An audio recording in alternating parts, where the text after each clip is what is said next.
வணக்கம். ஆகாஷ்வாணி புதுச்சேரி செய்திச் சுருக்கம் வாசிப்பவர் வீரமணி. நாட்டின் பொருளாதார வளர்ச்சியை முன்னெடுப்பதில் கூட்டுறவு சங்கங்கள் முக்கிய பங்கு வகிப்பதாக மத்திய உள்துறை மற்றும் கூட்டுறவுத்துறை அமைச்சர் திரு அமித் ஷா கூறியுள்ளார். குஜராத்தின் ஆனந்த் நகரில் அமுல் நிறுவனம் மற்றும் தேசிய பால்வள மேம்பாட்டு வாரியத்தின் பல்வேறு வளர்ச்சிப் பணிகளை தொடக்கி வைத்து பேசுகையில் அவர் இவ்வாறு தெரிவித்தார். ஜம்முவிலிருந்து 8605 யாத்ரீகர்கள் கொண்ட 6வது குழு பலத்த பாதுகாப்பு ஏற்பாடுகளுக்கு இடையில் 372 வாகனங்களில் அமர்நாத் யாத்திரைக்கு இன்று காலை புறப்பட்டுச் சென்றது. இதுவரை 4 நாட்களில் அமர்நாத் புனித யாத்திரைக்கு 70,000க்கும் மேற்பட்டோர் பயணம் மேற்கொண்டுள்ளனர்.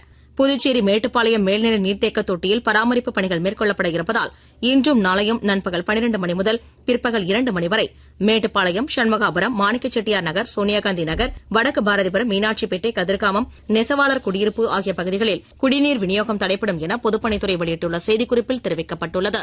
மேற்கு திசை காற்றின் வேக மாறுபாடு காரணமாக இன்று முதல் அடுத்த 5 நாட்களுக்கு தமிழ்நாட்டின் ஓரிரு இடங்களிலும் புதுச்சேரி மற்றும் காரைக்கால் பகுதிகளிலும் லேசானது முதல் மிதமான மழை பெய்யக்கூடும் என சென்னை வானிலை ஆய்வு மையம் தெரிவித்துள்ளது.